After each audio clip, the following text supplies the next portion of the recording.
tutaramenya ikintu na kimwe kuri Yesu, hari ikintu cyari mu mitima yacu twaramukunda. Kumukorera n'umuriro kandi atabintu byinshi cyane uramenya kuri Bibiri ivyo ivyita urukundo. Imana utiyumvira igihembo na kimwe, utiyumvira merci y'umuntu n'umwe. Ikibazo si n'abantu, ikibazo ni wewe nyene. Hinduka wewe nyene hejuru ubikemura indani. Urabiza ati uyu muzi nawe uranduye, igiti ntikizosubira kunana. Ubwira uza aho nyene wumvise Imana.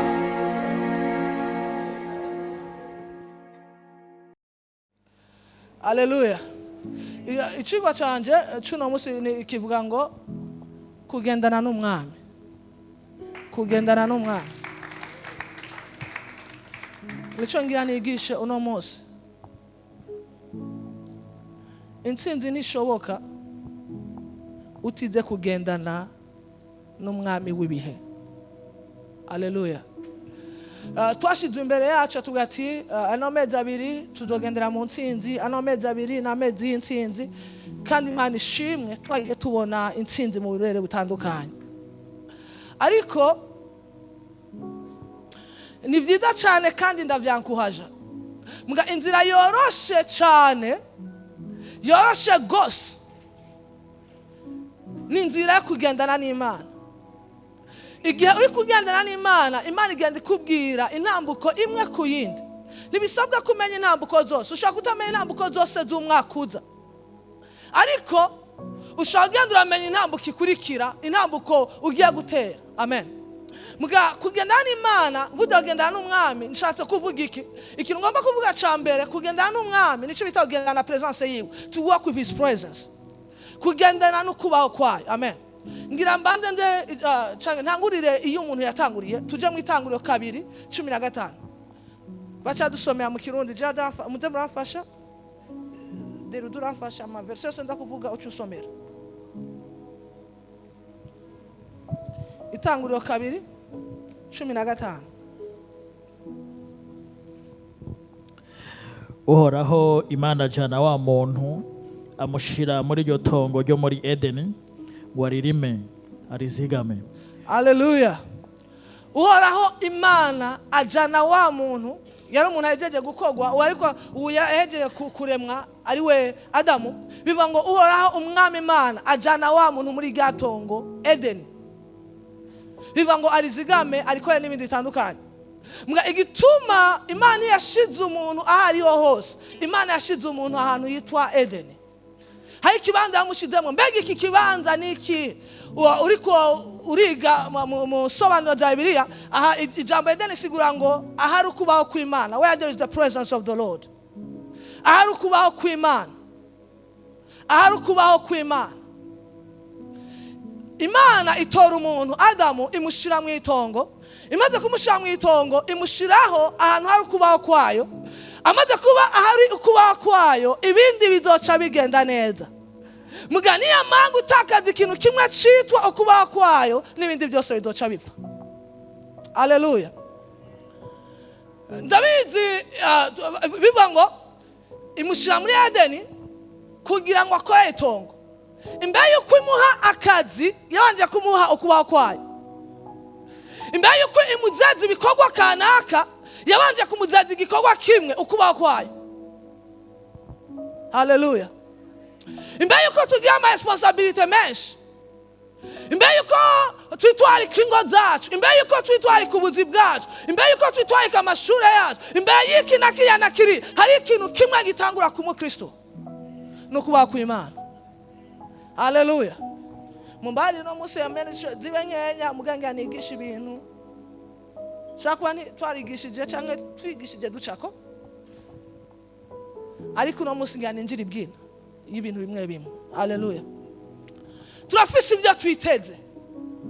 Iyo turiko turavuga intsinzi, turabona kunesha hejuru y'ibi, kunesha hejuru y'abiriya, kunesha hejuru y'abiri, na kunesha hejuru y'abiriya nabiriya. Akazi kanje gatera imbere, umuryango wanje umeruku, ibintu bimera kuriya, nabiriya imera kuriya. It's good, ni byiza cyane. But hari igituma ivyo bimera neza. Hari igituma ivyo bishaka kugenda neza. Hari igituma igiti cyawe gishaka kwama ivyamwa. hari igituma urugo rwarusha kubandanya neza. Ukubaho kw'Imana kuri mu rugo, urugo ntigosambuka. Ukubaho kw'Imana kuri mu kazi, akazi nikosambuka. Ukubaho kw'Imana iyo kuri mu kintu bisigwa ngo ni Imana iri muri ico kintu nyene. Haleluya. Nidusabwa byinshi tukwiye gukora. Icyo ukwiye kumenya ni kimwe, Imana iri mu ruhande rwanje. Icyo ukwiye kumenya ni kimwe, mbega Imana iri kumwe nanje. Imana itoye umuntu imushize muri Edeni. Imushize muri Edeni yabwiye ati Adamu, ndagushize muri Edeni, ukora itongo. Mbega igihe atakaza ukubaho kwayo, ugukora itongo byari biheze. Kuko yaciye yirukanwa mu itongo. Amina. Bivuga ngo hari ibiti byinshi byo kuribwa byiza bibereye ijisho. Mbwa harimo n'igiti kimwe Imana yabujije kurya. Mbwa kukiryako byatumye ibimera yo kurya ku bindi biti byiza. Iyo bareka kujya kuri icyo giti kubandanya bajya kuri ibyo biti Imana yari yabashiriyeho. Ariko igihe atakaza ukubaho kwayo, yaciye atakaza no kujya kuri provision y'Imana. Haleluya. Bisigura ngo Imana iguhaye ikintu ikavuga nawe ati ibi nzobikora, nzoprovoya muri ibi na biriya. Ikintu keneye ni kugumana niyo Imana yavuga ngo nzogira ibi n'ibi. Imana ikubwira ngo nzojana nawe mu rugendo. Niwe itwara ku rugendo, itwara kuwakubwiye ko nzojana nawe mu rugendo. Imana ikubwira ati nzobana nawe muri kano kazi, niwe itwara akazi, itwara kuwatanga waguhaye ako kazi. Imana ikubwira ati nzobana nawe muri runo rudandazwa, niwe itwara ku rudandazwa, itwara waguhaye rudandazwa. Haleluya. Imana iguhaye igikorwa cy'Imana. Icambere kizi imbere si igikorwa cy'Imana. Icambere kizi imbere n'uwaguhaye igikorwa cy'Imana. Amina. Haleluya. Hama bivuga ngo imusha mu itongo. Imaze kumusha mu itongo, yari afise devoir imwe. Bivuga ngo ku kayaga ko ku mugoroba Imana yamimugendera. Bivuga ngo yumva ijwi ryari rigenda mu itongo. Walking. Bivuga ngo Imana niyada physically. Yumva ijwi ryari rigenda. Hama imaze kumva ijwi, swati adasida kuza guhura nayo cyangwa akaja kwinyegeza kuko yakoze icyaha. Mumbwira amen. Nganigisha ibintu no munsi. Nganigisha ibintu. Haleluya. Amina. Amabanga vuze ikikija ndiko bakugenda n'Imana, ndiko ndabazana ahantu ikintu vuze kugenda n'Imana cyo tuvuga presence. Mbega none ikintu cyambere cyo gukwa niki? Icambere tumaze kuvuka ubwa kabiri turahawe mwe muyebwa abantu uzuye mwe mumbwira amen. Haleluya. Muruzuye mwe muyera. Yesu akubwiye Deriki ati duhuriye mu Kamenge. Hama wenuje mu Kamenge ugacuja mu Gihosha ugaca murira na Yesu.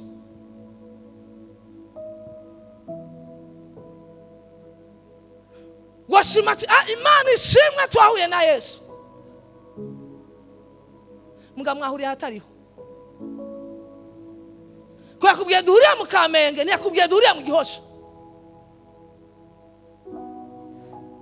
Amen. Mweme ari muri twebwe ni Imana muri twebwe. Amina. Ariko igikomeye suko mweme ari muri twebwe.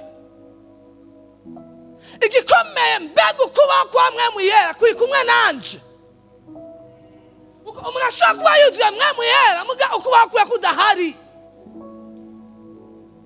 Ashaka kuba yuzuye mweme uvuga no mu ndimi zitamenyeka muga sa presence. Ukubaho kwayo kuri kure yawe.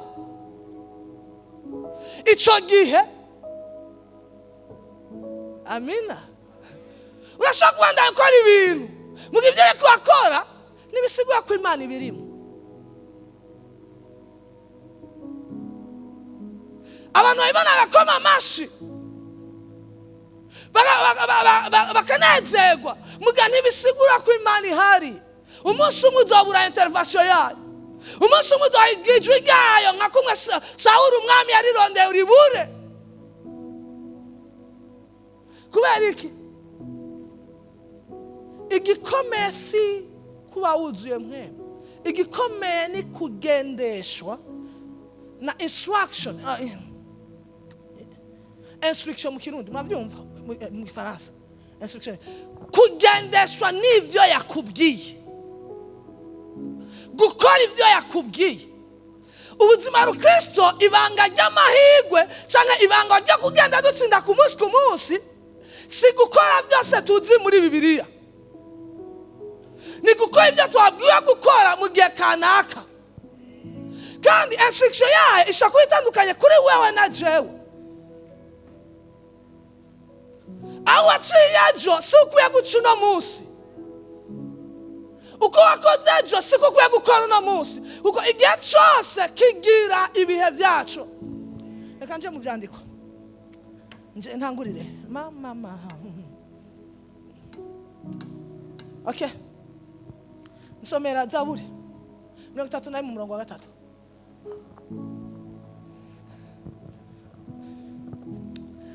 kuko ari wewe gitandara canje n'igihome kinkingira, kuko ari wewe gitandara canje n'igihome kinkingira. nuko kubw'izina ryawe unje imbere, nuko kubw'izina ryawe unje imbere, undongore. Bivuga ngo Imana ni igihome kidukingira. Ugati Imana ni igihome kinkingira, ni igihome kigukingira kandi n'ukuri. Mugo mwami wo gutobekeranya kandi Imana ari igihome kigukingira. Bivuga ngo nuko kuko igihome kinkingira, mugacasha bagajuma ngo uje imbere yanje undongore mu nzira.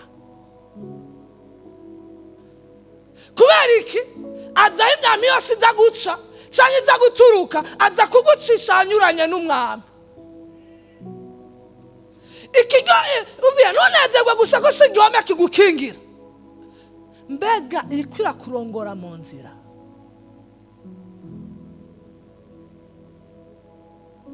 Haleluya. Mumbwire angamva mu bintu byo kwatura, tuve mu bintu byo kwatura. Amina. Ndarinzwe mu mpande zose, nta mwami ucuriye kungwanya uzogicugize, uzogutobekeranya. Ikibazo si ibyo byanditse, kuba byanditse ni byiza kandi n'ukuri nibyo kwizego, ariko hejuru kuba byanditswe hari Imana irongoye amadetaye yacu ku munsi. Hari Imana azigabaya. Nabiye nivuga ngo ibi byose byahumetswe, ibi byose byavuzwe bivuga umugabo umwe yitwa Yesu Kristo. Amina. No reka nkore sikundi. Haleluya. Umugabo yitwa Deriki, sibyo? Umushinga ntayitwa Deriki. Mugariyo izina Deriki, mugariyo n'umuntu yitwa Deriki, sibyo? Izina vuga ati Deriki si sound gusa, si jambo risohotse, ritakemo ubuzima bw'umuntu kanaka, ameze ukuntu kanaka, yitwara ukuntu kanaka, avuga ukuntu kanaka, akora ahantu kanaka, asa ibintu kanaka. Ahandi tuvuga Deri gusa atamuntu ahari, okay, ndiko ndondera ikizina ngata muntu yagifise. Rubega wumvike, nta kimwe ni izina ritagira ubuzima. Jya kugira ubuzima igihe ari umuntu yitwa Rubega, twaca tubana ubuzima buhwanye n'uwo muntu. Tuvuze Yesu cyangwa ukubaho kw'Imana, bize ngo ukubaho bivuga ngo azogabaya, bivuga ngo azarindo shahata kabaya. Icyo amavuga ngo bisigura iki? Bisigura ngo nambari igihome, hariho igihome kidukingira, hariho n'utujejwe kuturongora mu nzira kugira dushike n'ahantu kanaka cyangwa turinde ukuntu kanaka, sibyo? Mbwa igikomeye rero sibyo akora, igikomeye ni icari. Negamiye umugabo akomeye, negamiye umugabo akomeye, ntacyo ntidufise mwemu gusa dufise n'ubushobozi buri muri ubushobozi bukomoka muri we ubwo bushobozi ntibukora igihe we atari we yavuganye nawe. Amina. Icyo ngomba kubadaramwe n'iki rero, Imana tuvuga nidushoboza kunesha, sivyo? Muga nambe dushoboza umwanya ni sawa, nambe dushoboza kunesha kimwe gikomeye niki, mbega turazinanye, mbega turiko turagendana. Reka mbandanye kwera mwanya tuje mu Zaburi 32, Zaburi 32 me ku murongo w'indwi gushika ku 9. Nganche ntango kuja mu tuntu nce ninjare ibwina ku tuntu tumwe tumwe. Ni wewe bwihisho bwanje uzondinda amagogwa. Ni wewe bwihisho bwanje uzondinda amagogwa. Uzonkikiza impundu zuko ndokotse. Uzonkikiza impundu zuko ndokotse. Nzokwigisha nkwereke inzira ucamwo. Iwe ngo nzokwigisha nkwereke inzira ucamwo. Nzokugira inama. Nzokugira inama. Ijisho ryanje rizokumako. Rizokugumako. Ijisho ryanje rizokugumako.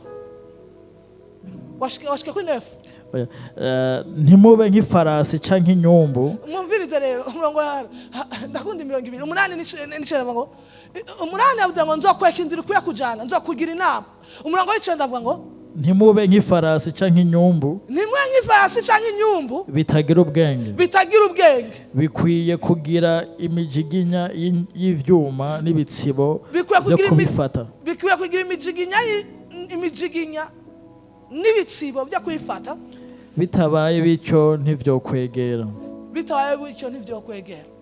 Shagade hano. Bivuga ngo nzokwigisha nkwereke inzira. Mugira inama ivyo ukwiye gukora. Mbwa tuvuga ngo ntukabe nk'ifarasi. Ifarasi bayambika ikamba mu kanwa hama uyiriko ayikatisha yashaka. Akatisha jini katino, akatisha jini gendino. Yoni yashaka kujino. Yashaka kujino. Mga uyitwaye ayikatishino igacijino. Mga tuvuga ngo kumurango avango nzokwigisha ndakwereka inzira. Nzokwigisha inzira. Bisiguike kukwigisha inzira. Nzokubwira kuyaguca. Muga igikomeye shuko ndabwiye kuyaguca. Igikomeye ni kunyumvira ugaca ndakubwiye. Igikomeye shuko Imana yakubwira gukora iki. Igikomeye yansinzi niko ndavuga iva mu gukora ivyo yakubwiye. Haleluya. Imana yamavuganye natwe mu buryo bumwe canke ubundi niyo tutobibabara. Iravugana natwe mu ndoto. Iravugana natwe mu ijambo ryayo. Iravugana natwe mu buryo bucanke ubundi. Igikomeye suko yavuganye natwe. Igikomeye kizoduha intsinzi ni gukora ivyo yavuganye natwe. Haleluya. Ni muri Bwana avuga ngo kandi Imana yari yambwiye ibi. Yari yakubwiye, yakwibibanga. Nga igikomeye suko yakwibibanga. None wakoze iki kuvyo yakubwiye? Amen. Haleluya. Kugendana n'Imana ndiko nigishe cigwa citwa kugendana n'Imana, sivyo? Pwa ya mbere ico bita kumvira Imana. Kumvira Imana. Banu Imana ntsinzi hari hata yo kumvira. Haleluya. Mumbwire amen. Mumbariye ku bantu bamwe ngandefi ibintu bimwe. Haleluya. Harvest ivuga ngo niduha gukunda no gukora ibihimbara. Sibyo? Hari ukuntu yigishijwe na je nayigishije muga nayigishije kutariko naganda abo nigishije mu mbabarire.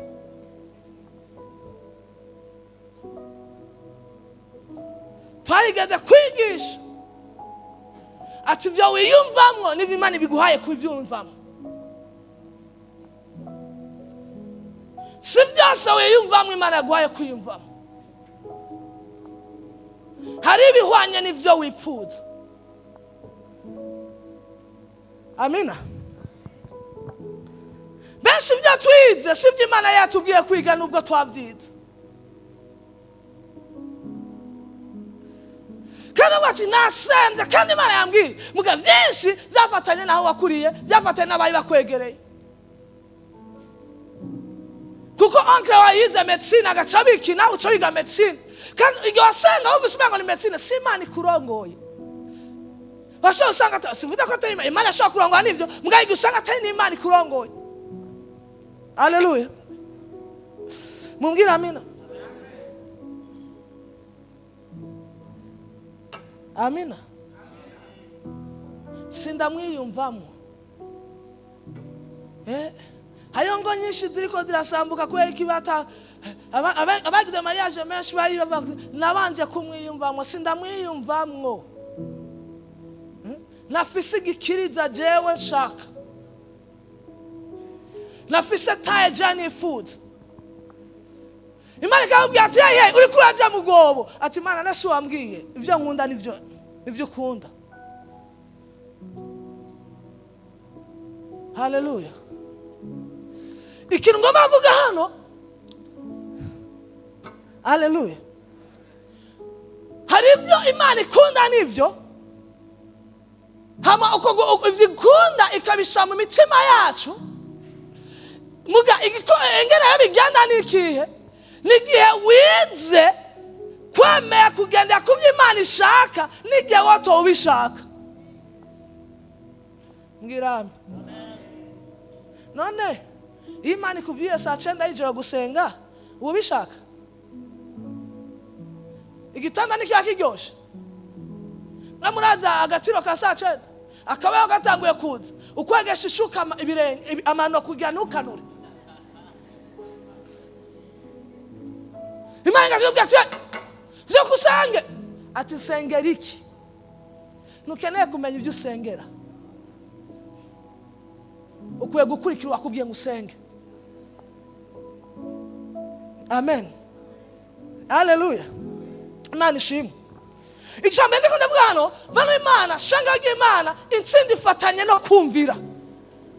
Intsinzi ifatanye no kumvira. Intsinzi ifatanye no kuva gukora gusa. Intsinzi ifatanye no gukora ibyo wabwiwe. Ngira amen. Umurasi telefone izimye ngaha. Imana yakubwiye ati Madame Neri. You know iPhone. Sindi nikaombi. 13. Ati iPhone 13. Ishire mu giseke. Ucishira mvarera ni miliyoni 7 n'amajana 650 ni $1,000.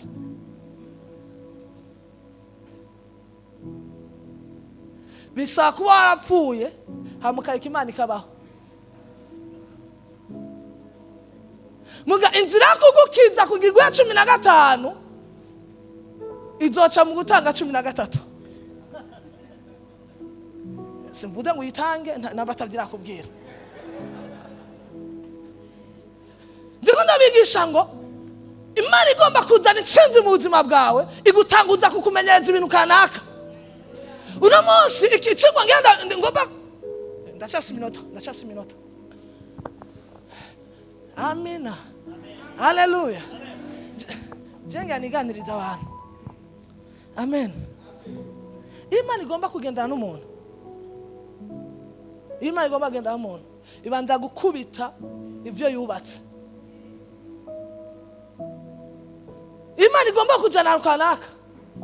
Ibanda gusenyura ivyo wubatse kugira ugendera ku byo igomba kubaka.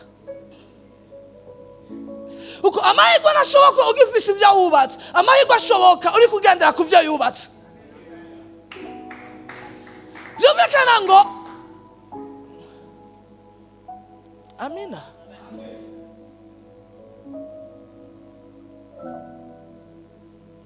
Reka je nshinga intahe.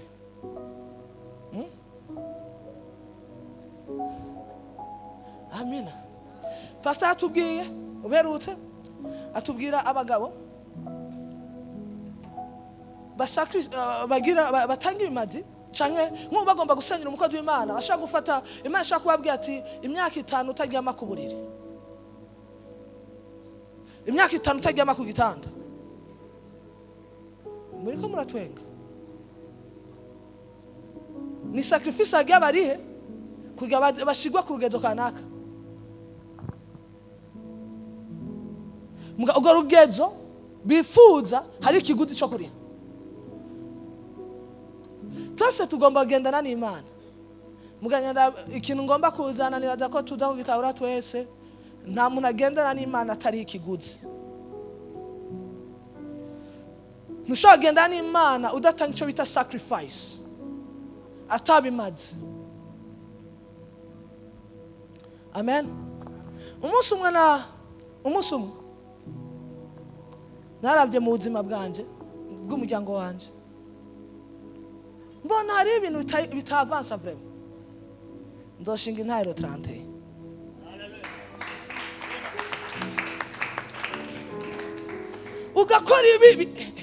ugakora ibi kandi wanasenze mugawuzi ibyo bakubwiye, ukinvestisa amamiliyoni y'amafaranga akagenda. Abantu ibi nibiki ijya kabira akagenda. Umunsi umwe turi kumwe na pasteur turiko twaganira, atavuga ati amen, hariho imwemi itarava ahantu, ibyo wakora byose ntawe bizoja. Ndiko ndiyumvira ibyo, numva mutima Imana izanye ikintu cyo kugira fasting kumara indwi zibiri ntariye. Ndiko ngombera imwemu umwe, nako niyambuye icyo bita imwemu y'ubukene, kandi narayiyambuye mu izina rya Yesu. Apana igihe turabatunzi, ibyakuba turabatunzi nibisigura kuco hanyuma none ukatura mugo ukabona ugumukena, ukabona none ibi nibiki. Je ndi umupastor nigisha iby'ubutunzi muga hagutera imbere bije inyuma, aho senga aho nigisha atera imbere je nkasubira inyuma. Why?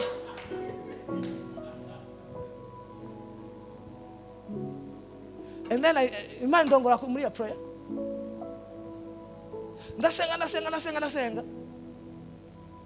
hama inyuma y'indwi zibiri numva ituze umutima, ca nicariye hari umuntu naradodoye ko kenshi, nabwiye nyifashe ngirira ibi akambwira ati, akankoca muga wapi umwanya avugenda kwa amasaha kubera intahe nzoyigarukana. Umunsi umwe nibereye yuko acambwira ndamada ati turiko turaganira to, none gute umuntu akora ati umunsi kanaka udusanga ahantu kanaka, ati uzurondera amahera angana gutya, amahera make cyane vraiment. Ndarondera harimo nayo naguranye, hama nca ndamusanga aho hantu, hari wampamagaye muga kuva uwo munsi gushika today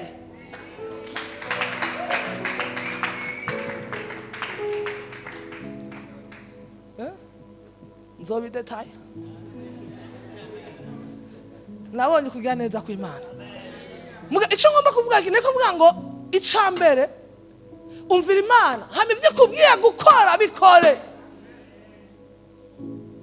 Amen. Neko ndavuga obedience, icambere kumvira Imana. Tubandanye some murongo dududu. Tuje mu ya kabiri igice cya 13 murongo wa 14 kugera ku 19. Icambere ndavuga obedience. Cya kabiri icambere somera umurongo cyo cya kabiri. Abami ya kabiri 13 14 gushika ku 19. Yehowasi akiriho, Elisa afatwa n'indwara ariyo nyene yamwishe. Yehowasi umwami w'Abisirayeli aramanuka aja kuraba uko ameze, amuririra hejuru ati yewe gadata we, wabereye Abisirayeli imikogote n'abagendera ku mafarasi. Elisa aramubarira atabira umuheto n'imyampe, nuko aravyabira. Elisa abarira uwo mwami w'Abisirayeli ati fora, nuko arafora. Elisa ashira intoki ziwe kuza umwami, araheza aravuga ati ugorora idirisha ryerekeye iburasirazuba. Bararyugurura, maze Elisa aravuga ati rasa, nuko ararasa. Elisa aramubarira ati n'umwami w'uhoraho w'intsinzi niwo mwami wo kunesha Isiriya kuko ari wewe uzogwanira n'Abasiriya muri Afeka gushitsa aho uzobaherengeteza. Maze atabira imyampi nuko uwo mwami w'Abisirayeli arayabira. Elisa aramubarira ati yikubite hasi. Ayikubita hasi gatatu araheza agezaho. Uwo muntu w'Imana aramurakira aramubarira ati yuba warukubise gatanu canke gatandatu wonesheje Abasiriya gushitsa aho baherengeteje, ariko none uzobanesha gatatu gusa. Amen. Yehose aje kura umwami yamubwiye atumvira, aje mwanda ko ati je ngomba kunesha Abasiriya. Umuvugisha wamubwiye ati uzonesha Abasiriya kandi ni uzokura Abisirayeli musi ubushobozi bwa Asiriya. Umwami yanedura cyane ati Imana ishimwe ndaronse ijambo rivuye ku mwami. Iri jambo rivuye ku mwami ryasaba ibintu bibiri. Amubwiye ati ugurura idirisha, arugura idirisha. Ati fora umwami, arafora umwami. Amubwiye ati fata iyo myami kubita hasi. Umwami aca kubita gatatu. Akubise gatatu bivuga ngo umuvugisha acaramurakira. Ati iyo ukubita gatanu cyangwa gatandatu woba herengeteje. Muga kukubisa gatatu uzobanesha gatatu. Nenda abadikado kimwe. Mbega umuvugisha wamubwiye ibyo kanga akubita. Muga kwe kutamenya kukwe kukubita. Ikibazo cy'umuvugishwa. Ikibazo n'umwami ateza kumenya kanga akwiye gukubita. Ati pastor yaramurenganije. Sera tushide makarikino ngo yamurenganije sivyo. Ndabwiye gituma. Ndababwiye gituma. Reka ndababwiye. Mwisedon rya kera mwe meraza ku bantu batatu. Umwami, umuherezi n'umuvugisha. Umwami yageze gutana tumva Imana kubujya yenda kuza kurondera umuvugisha. Hamashikiri umuvugishwa kweka atame kanga akwiye gukubita nkuko umwami yarabwiye umuvugisha. Namba mwami yabwiye umuvugisha atumbwiye akubite hasi, namwe mechi umbwiye kanga hasi akwiye gukubita. Amagacha kubita. Kijya cyabaye igihano cyo kutumva Imana. Hari ibihano bijyanye no kutumva Imana. Amen. Muga vuga ngo sindimwo, bimwe bya sindimwo sibyo nje kuvuga hano. Twara ngo tukavuga ibintu ngo ariko ngani turimo. Muga bantu turimo tugacega bikadukubita. Asinje kwabwira ngo ni turimo. Nga ikintu nje kubigisha hano muri no verse ni iki kintu kimwe. Bano Imana tuduze les antennes spirituelles. Kubijanye n'intsinzi birafatanye n'ibyo twumva n'ibyo dushira mu ngiro. Amen. Yatubwiye icambe tumvise kumvira, muga kumvira ni kimwe, muga menya n'ibyo kuya kumviramwe n'ingene kuya kubikora naho kuya guca. Imana kubwiye nzoguhezagira, Imana ishimwe, wumvise ati Imana izomezagira, mugi izomezagirira muki. Nubanza utembere mwirengarenga uzohezagirirwa mu marangi. Warukwiye kumenya amarangi irengarenga ditaraza. Amen. Haleluya. Byumvikana ngo la hejuru yo kumva Imana, hejuru yo kumvira imenyereze duza antene yawe. Bice ndata kuvuga ibyo tutagukora nga bizotuma antene yacu aduga. Muga ikintu kimwe gikomeye hano, ikintu kimwe gikomeye Imana ikubwiye ukumva mbe ukaba witeguye kumvira, muga menya n'ibyo kuye kumviramwe n'ingene kuye kubikora. Haleluya. Umwami amubwiye ati kubita hasi, yakubise hasi, muga menya kanga kuye gukubita. Ivyo rero ni vyizana.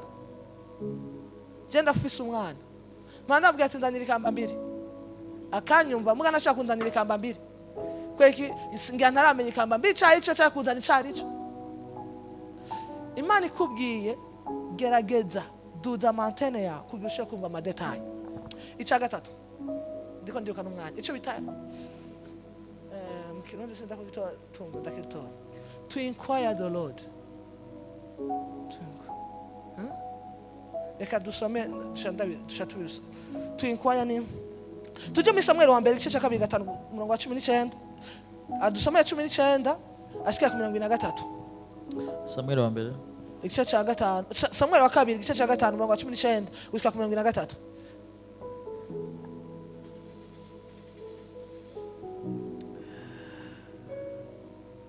maze Dawidi asiguza Uhoraho maze Dawidi asiguza Uhoraho ati nduge nje gutera abafilisitiya, ati nduge nje gutera abafilisitiya, urabagabura amaboko yanje. Uhoraho aramwisha ati duga ubatere, kuko ntazobura kubagabura abafilisitiya amaboko yawe. Simba ku 23 kubera umwanya. Maze Dawidi asiguje Uhoraho aramwisha ati ntuduge ngo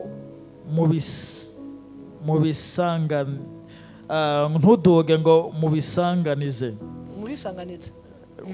mubisanganize, ariko ugende inkerera mu camo, mu baturuke inyuma aharabana n'ibiti vyitwa imibaka.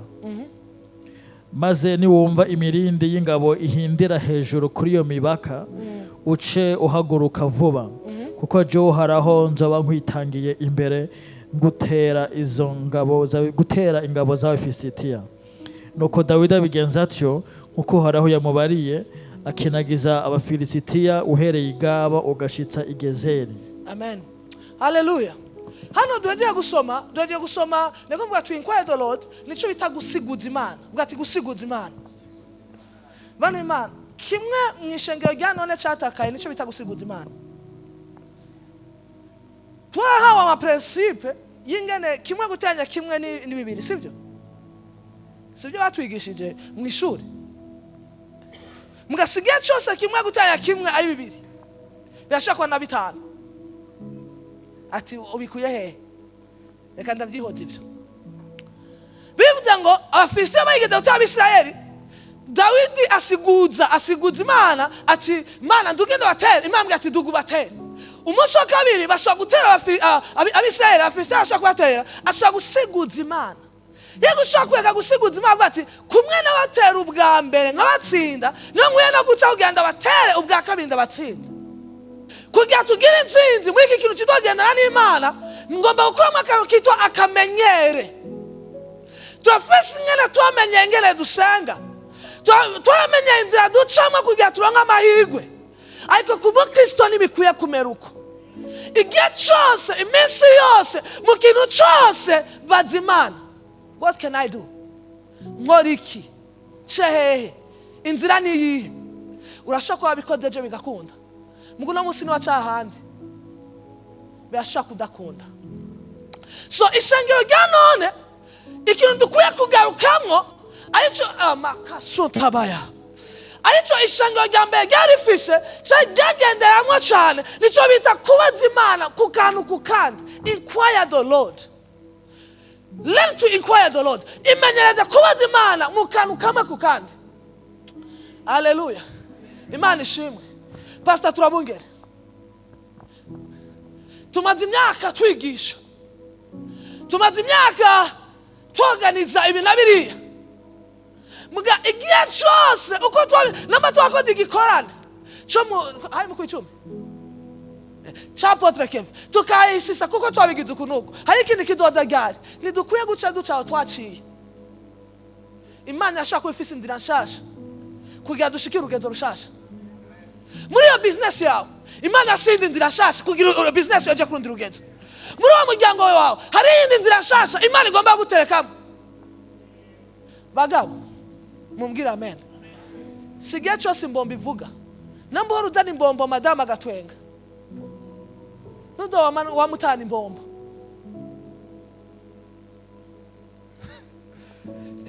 Hallelujah. None sivyo? Udiba datu no musi nahaniki. Izomenya ihwanya n'uwo mutima w'uwo musi. Hayigudatana mbamba ati ibi nivyo wabonye. Suko Imana itaridi ikindi coca kiza. Ariko inquire the Lord. Ndiko mvuga mu madetail mato mato. Amina. Hallelujah. You need to invest. Hamu ko Imana ado kwibagira. Ndakwiye kwikubita ikonzi kuko nenda bizi. Hageze investissement umusigurire umugambi wawe neza, umweke n'ibiharuro. Weje kumusigura cyo avuga ati rindira nje kubaza Imana. Agacaje kubaza Imana. Bifata induzi 3, bifata ukwezi, ntashira mu rufaranga gwewe. Mugabo baradusiguriye ama business. Igakigushuhamwe. Na usenga wumva vya bindi. ugacitamo amafaranga ugacikubitamwo ukayashiramo uno munsi aje bagaca buga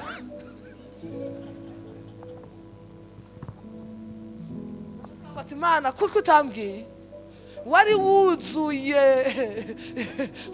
ibyo wasiguriwe na naka mu bijanye na inkwaya de Lord usiga inyuma ibyo wabwiwe cyangwa warumenyeye ukadura ivyereje imbere y'umwami bati Imana ashaka kuvugana nanje gushasha. Amen. Uwundi murongo nzogaruka somera Yeremiya 7:22 gushaka 24 cyamvuga ibintu bibiri nzomejeje.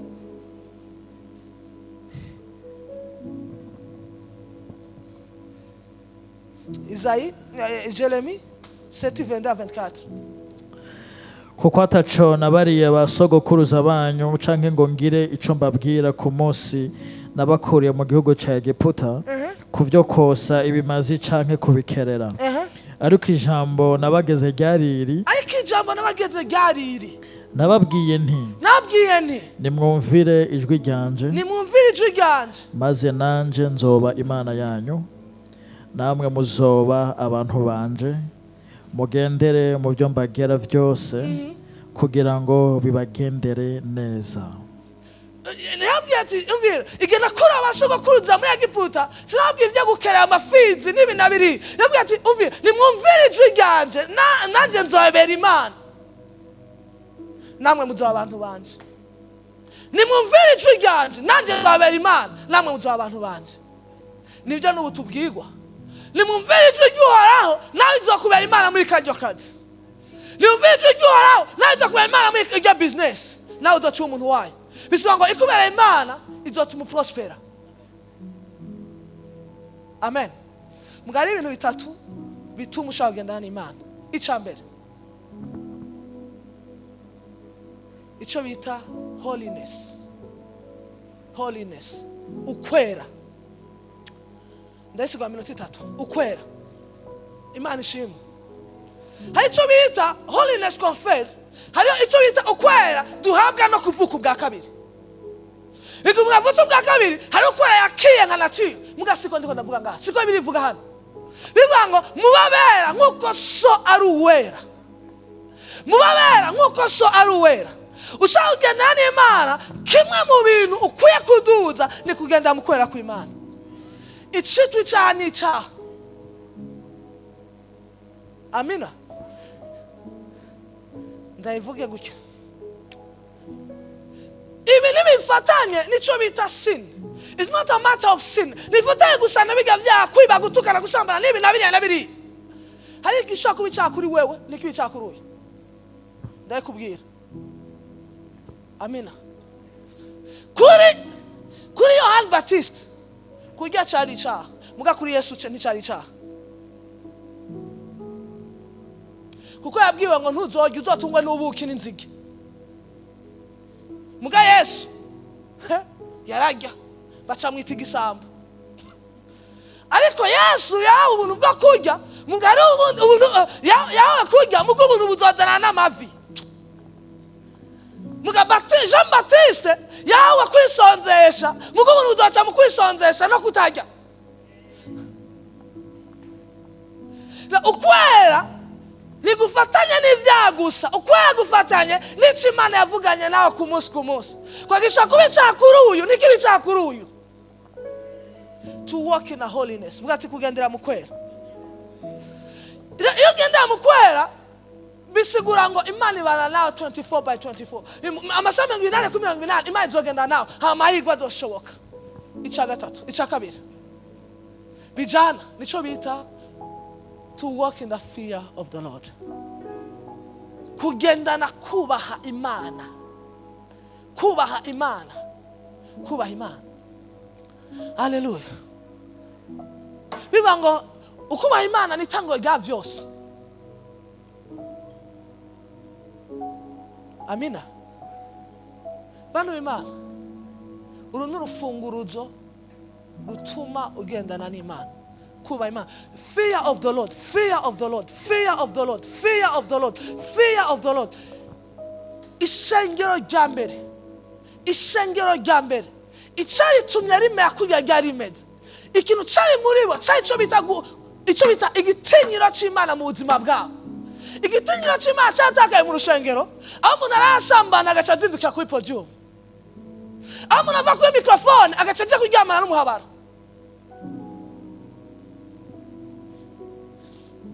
Kandi agarutse aca asubira kuri mikrofone. Like God is not there. Ukamenga Imana ntihari. Imana ntihari mu ishengero, Imana ihari nahajya uri ku kazi. Imana ihari ukoranye na bene data, Imana ihari no muri kiriya cyumba mwishuka yawe wenyene. So the fear of the Lord is ukubaha Imana gukwiye kuba no mu madetail matonya mu buzima bwacu. Ibyo utokora imbere ya pastor wawe nubikora uri wenyene. Ibyo utokora uri kumwe n'umugore wawe nubikora uri wenyene. Ibyo utokora uri kumwe n'umugabo wawe nubikora uri wenyene. Menya ati Imana iri ngaha kandi ijisho ryawe riri kumwe nanje umwanya wose. The fear of the Lord, the fear of the Lord. Amen. Ndabizi imbabazi z'Imana zirahari ku byaha byacu igihe cyose. Amen. Igihe bishituka kwa mu cyaha akira imbabazi z'Imana ku icyo cyaha hamugaruke mu kwera kw'Imana. Ariko ninduke still dovi. Abantu bahinduye still dovi ndagikora hama ndihana. None Yesu yo dutarihana. Yo gusanga muri ico cyumba. Uzobuhafashe. Ibintu bavuze yuko kuja mu ijuru kwakira Yesu gusa. Urashaka utazoribona. Urashaka uzorimotera. Walk in the fear. Kugendana ukwera, kugendana gutinya Imana. Amen. Hallelujah. Hallelujah. Hallelujah. Icanyuma. Navuze to work with the holiness. Aneko nico bita namba mu kicigwa nigishije consecration mu Kirundi kwiyegura Imana, ukwiyegura Imana byafatanye n'ukwera, ukwiyegura Imana kwafatanye no kubaha Imana, ukwiyegura Imana kwafatanye no kutiyanduza, purity.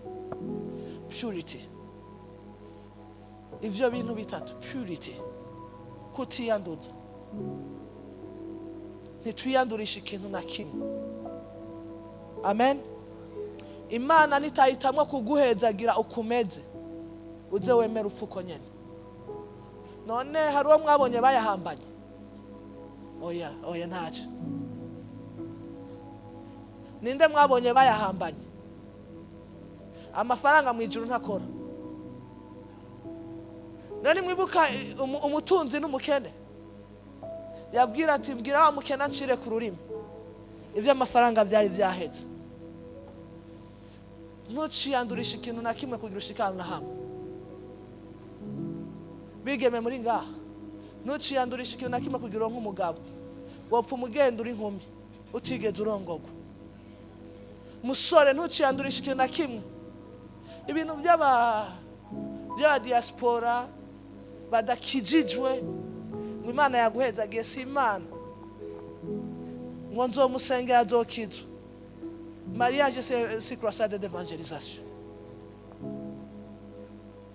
Umunsi umwe umukirisi umwe araza ati pastor ati umuvinyu si icyaha ataka kaboneka amasa asesetse. Sindiko mvuga sans alcool. Ati na Yesu agera akanywa muga ati ntiyanywa ibiyeri. Iki kiyeri kiri nico n'umuvinyu uri. Bizana dose ihindura icyo mwema ari mu buzima bwacu. Amen. Purity. Ndangiza mu bijyana na purity. Mumbwira amen. Ndayivuge mugandarangije.